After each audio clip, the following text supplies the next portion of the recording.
everybody, I'm Danny Otto. Welcome into an all-new episode of That Recap Show. Now, before we get into the episode, just wanted to issue major spoiler alert. We are going to be going over everything that happened in episode 5 of Marvel's Secret Invasion. So if you haven't seen that episode yet, you may want to pause this video, head over to Disney Plus, check out that episode, and then come back and enjoy the breakdown. Now, with that out of the way, let's start the show. Poppin' Off presents That Recap Show.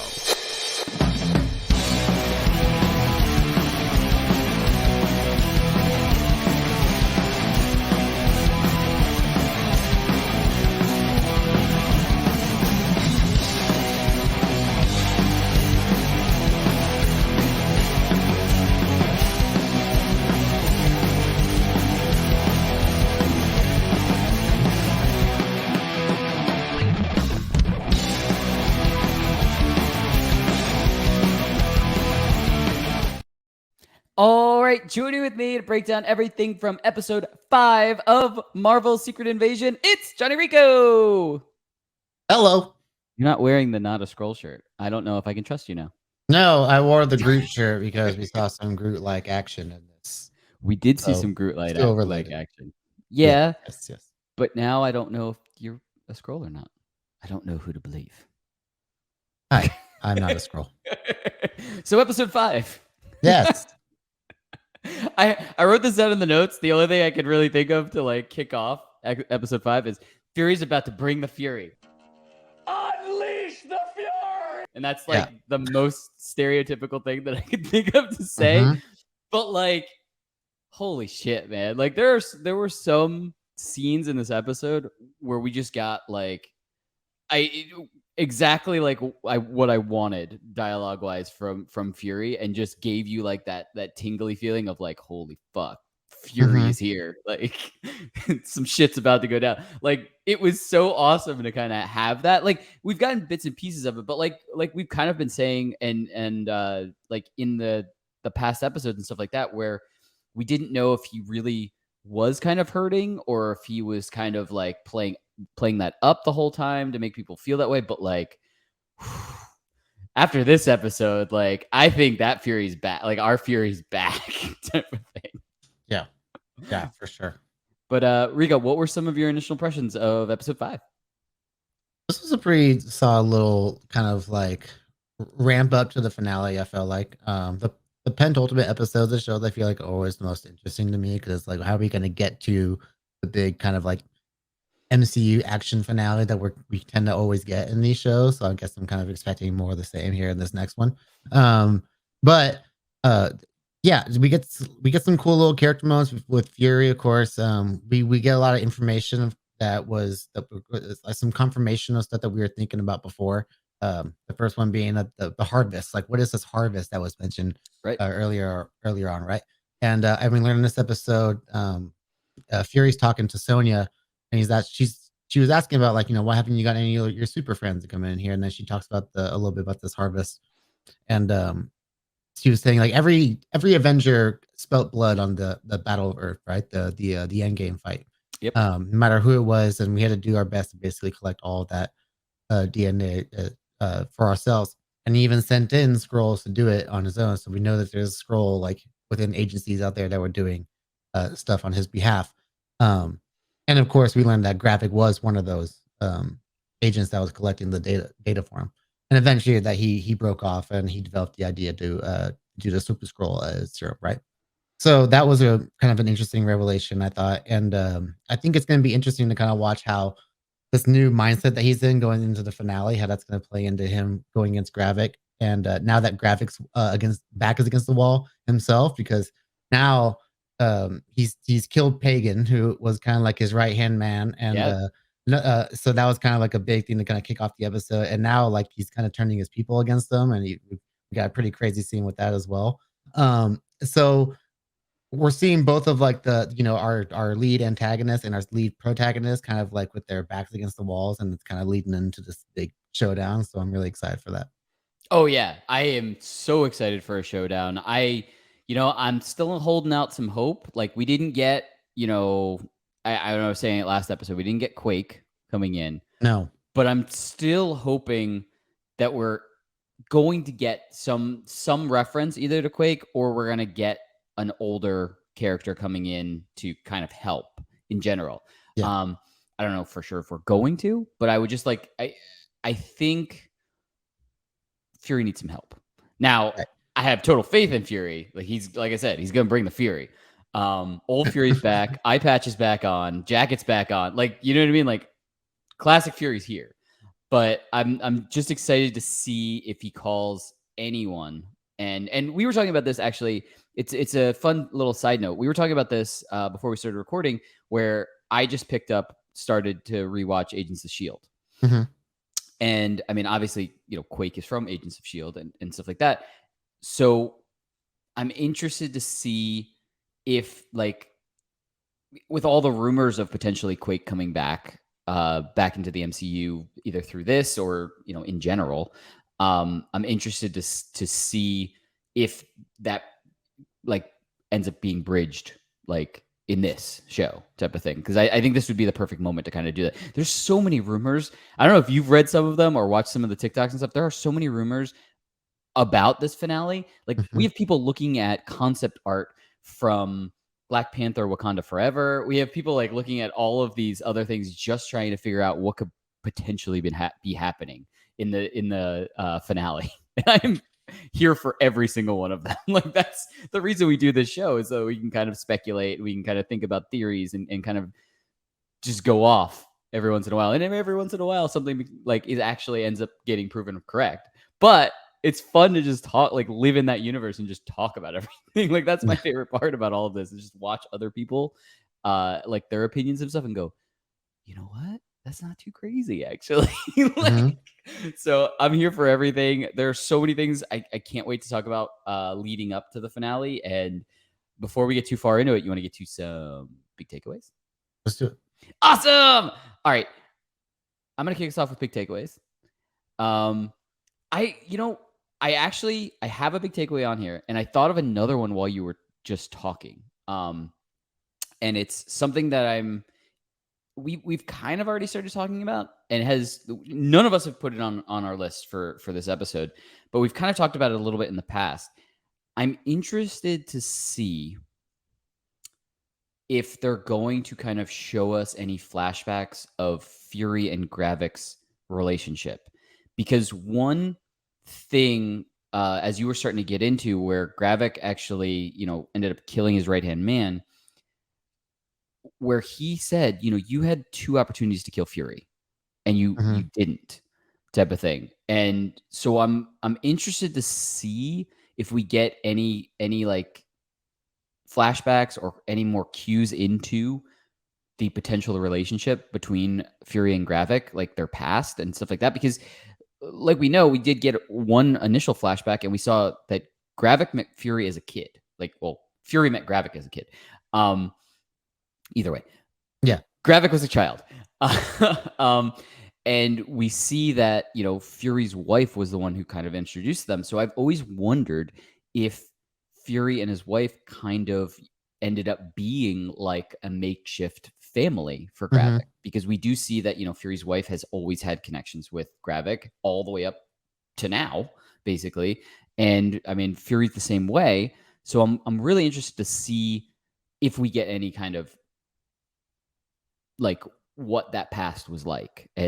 and if it is really like a fatherly son kind of bond type of thing. And that's why, Gravik has kind of, gone all the way up to the edge and really hasn't done it. He's pulled back. And I understand, like, he's trying to play chess, and while everybody else is playing checkers and stuff like that. But I'm just wondering if we'll get any insight into that relationship from the past, and maybe it cues into why Gravik, could have easily just shot Fury in the first episode. Obviously, series wise that wouldn't have happened, but motivation wise that could have easily happened. He could have just shot Fury right after he shot Maria Hill, Right. or blew him up at any given time, or killed him, pretended to be the president and shot him. Like, anything could happen.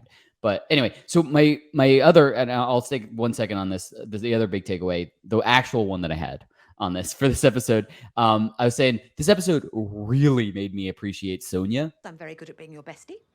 I'm also devilishly good at being not your bestie. It's really just a matter of taste. Dude, Not she's great. yeah, not that I hadn't appreciated her as a character, but like this had some scenes with her that were perfect. And the biggest thing was, when she's going to talk to the scroll scientist and how she plays such a playful character, but at the same time is still so menacingly Mhm. able to talk and just like straight up just shoot somebody in the head. Like, holy crap, man. Like you can't get a read on her. Like she just sounds so cheery and so cheerful, and just she goes boom. Like, damn. Like that made me appreciate her so much more because I was like, holy shit. Like, Yeah. Olivia Colman is incredible in that role for sure. yeah, that was awesome. I just had to make sure that I highlighted that. Like I said, not that I hadn't appreciated her as a character like before this. I did like her interactions with Fury and her, we got the interrogation scene early on in the series and stuff like that. But this episode, just I feel like we got some highlights from her, and so it was totally worth noting. But before I go too long, Rico, what were some of your takeaways from this episode? Yeah, kind of talking about a couple of things you said. One, Olivia Colman, just an amazing actress, and I think this is again, yeah, this episode I'm watching her, I'm like, she's just so good in this role. It's almost like if you watch the Harry Potter movies, the Professor Umbridge character, the really mean professor that everyone hated. It's almost like that kind of a thing where she's got like this really polite demeanor, but at the same time, she can be very, again, like you said, menacing as well. Yeah. It's a really great role on her end. I think she even said, I think in one of the episods, I don't know if it was this one or one of the past ones. She's like, I could be your best friend, or I can be like the complete opposite, basically. This episode. Yeah, it was this Yeah, episode. yeah. So I thought that was really great, the way that she's very upfront about how she is, but she's also very like cordial and polite about it. So that it's just a great way to approach the character, and it's something about her that makes you want to see her more as the MCU progresses. Like I can see her progressing through other shows and projects, and she would be a great fit because she bounces off of other actors very well. And another thing is the Gravik connection with Fury, I think is something that would make a lot of sense. He acted the same way with Vara too. Like he could have easily shot her for not doing like what he said, and instead like she said, like I was just told like basically wait here for my execution. And that's what happened. So like he treats both of them very differently with like this kind of like the parental respect, essentially. Parental respect, sorry. But even the way that they have that final conversation at the end of the episode, Fury and Gravik, they just have that phone call like, you ready to do this? Yep. Okay, here we go. And it's just like, okay, like they're not trying to like ambush each other. They want to like confront each other head on. I think that's a really fun part of their dynamic to play on throughout the show. And just kind of watching the way he's kind of watched Fury throughout the whole show, it's just like, yeah, this is like way more personal than he's just making it out to be. But yeah, this episode had a couple MCU callbacks, I would say, that were pretty cool to kind of see thrown into the fold again. We had our second real nod to Black Widow in this show. The first one being that Vara had given Fury information on Dreykov, which was big in the Black Widow movie. Dreykov is the villain in that movie. Yep. The other one here in this episode, we see Fury get on a flight to Finland. And when he's on the flight, we see a man come out of the cockpit, and it's Rick Mason from Black Widow. This is actually a really cool character, I thought, to bring back into the show because one, it just makes sense because he's a guy who is known for getting things that people need, especially like he could have gotten a helicarrier, but then he's like, no, we don't do those anymore. It's like he's able to get things that the basic person can't get. We saw the way he was able to help Natasha basically like change up her whole look and a whole new identity and at the end of Black Widow, right? So he's a very resourceful guy, and another just like Olivia Colman's character is someone that you can sprinkle out throughout these different shows and projects because they're useful, they have a purpose, and a great way to use them. Another thing is we got the return of the Widow's Veil, of course, the face mask that we got to for Fury to pose off as a Finnish man returning home from a vacation or whatever it was. So I like that was used, but we get this nice little conversation where they talk about, oh, you got to use that again, but there's a newer model and that you can basically use to cover up your whole body. So I'm like, okay, you got humans that are like, being able to impersonate other humans. humans can be scrolls themselves because they got this technology out there now. Yeah. But we were talking about Agents of Shield earlier. The invention of the Widow's Veil actually goes back to Agents of Shield. There was a doctor named Selwyn who was known for developing it, and they actually go back to him in that show and for information at some point. So that's a really cool little callback. And of course, we're looking for these little connections to Agents of Shield for that possible Quake appearance. And I feel like they're just throwing in all these things, right? So it just makes you want to like throw in like it makes you want to think more and more about what they could possibly do with this, right? But yeah, I really like that they're kind of just like bringing back these little either minor characters who serve a good purpose within the MCU, or of course when they bring back all this cool technology, like even the Extremis, seeing that come back is always really cool. We haven't seen that since technically Shang-Chi, I guess. But seeing it put more into the forefront was is really cool as well. So yeah, bring back all that old school technology that keeps us thinking back to all those old projects instead of having to always introduce new stuff. A good blend of the two is always nice. Yeah, absolutely. I mean, it's fun. Like I said, I mean, the same as, I like to watch videos where people are kind of, theorizing on things and kind of just go down like a series of rabbit holes and stuff like that. I also like to see people go in like, okay, like stuff that I didn't even realize like what it was from. Like, because I haven't watched all of Agents of Shield. So Mhm. like you just telling me that part, I'm like, okay, cool. I'm in. I wanna check this out. I want to see how that, connects and all this stuff. And I think it's really cool that they can kind of weave stuff in and not like shove it right in our face, but just kind of Yeah, be like, hey, remember that? Here it it's is. there, and if you know, you know, kind of a Right. thing. Yeah. And that's pretty cool. And I do appreciate stuff like that. And we're getting a lot of that in this series. And you know, there are some people that don't like this series, and I totally understand. I mean, more power to you. You watch what you like. But for me, this series has been, suspenseful and just, kind of bridging these little teeny tiny gaps and kind of, just kind of weaving its way through the MCU and callbacks from the MCU. And I think that's really cool and that's really interesting. Instead of just having like big explosions and big action and all this other stuff, like having that suspenseful stuff every once in a Mhm. while gives you this nice balance. I feel like in a not just in this project, but just in the MCU in general. It's cool to kind of branch out into a different superhero genre, I guess. This is suspenseful genre for superhero Yeah. movies. And I think that these shows have been really good character studies more than like big spectacles too. And I think MCU has kind of garnered the reputation of being a big spectacle as well as being great stories on top of it. But when you kind of lean onto that spectacle for a lot of your projects, like people expect that over and over. Um, so I see when people see like the slow pacing of it. To me, that's just character study. I love Right. dialogue heavy shows, so I'm like, oh, Right. I'm all about it. I'm all about it. Right. Same.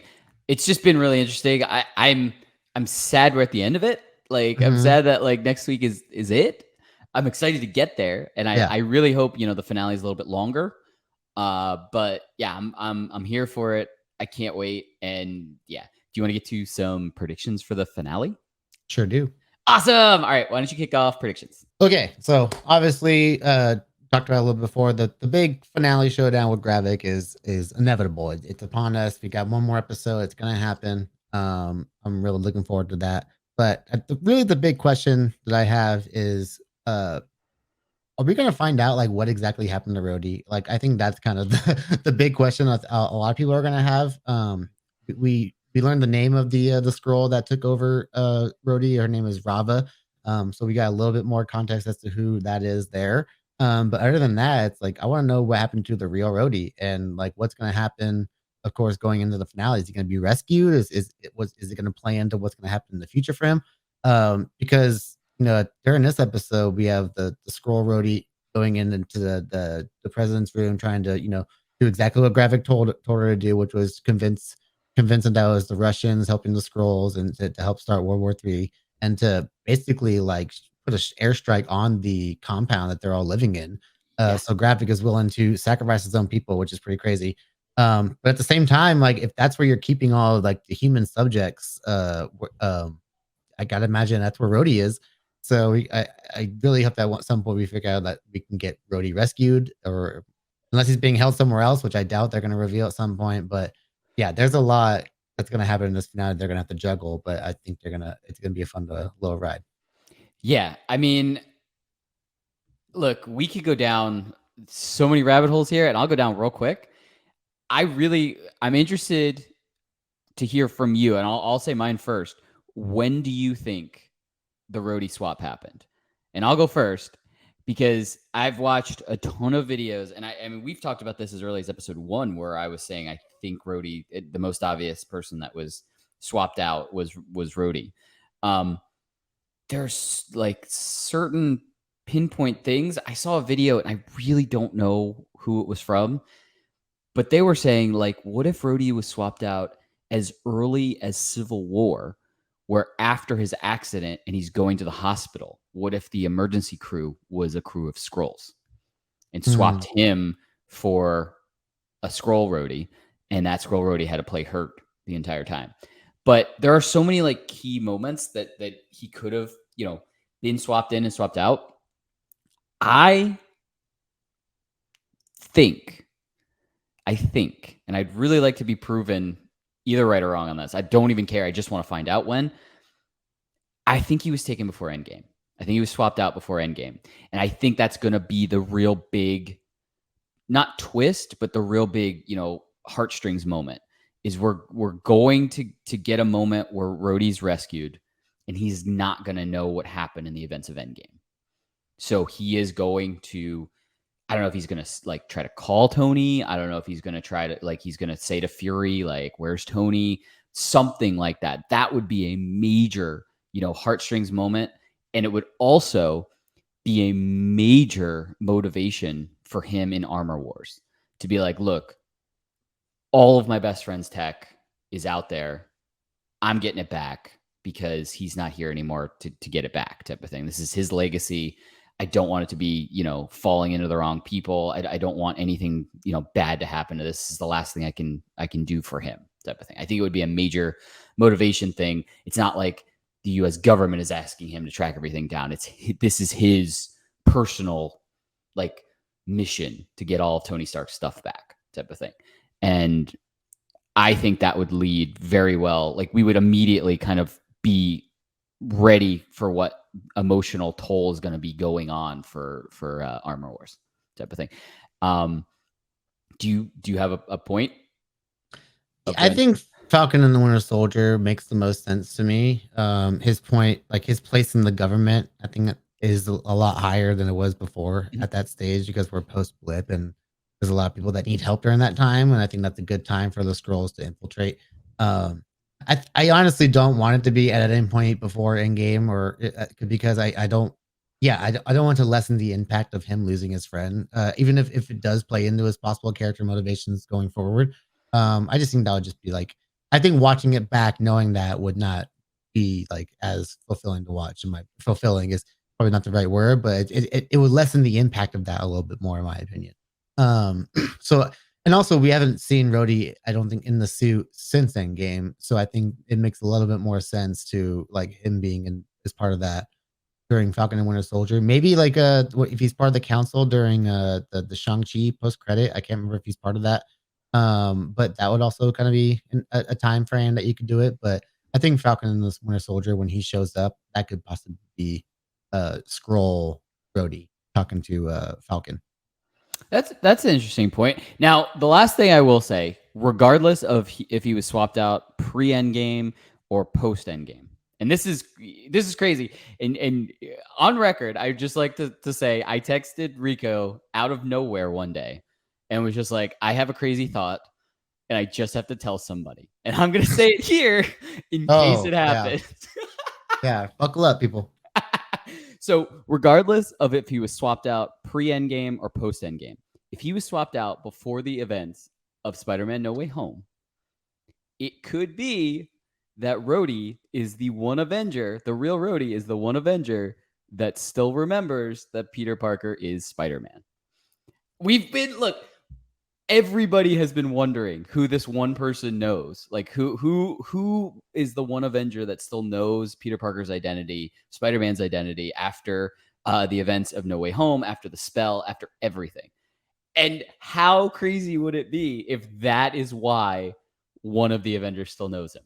Like, And don't tell me that, Rhodey never found out that Peter Parker was Spider-Man. I mean, there's plenty of times during Endgame where, Peter Parker doesn't have his helmet on, and I'm sure after the battle was over, maybe they got shawarma again. I don't know.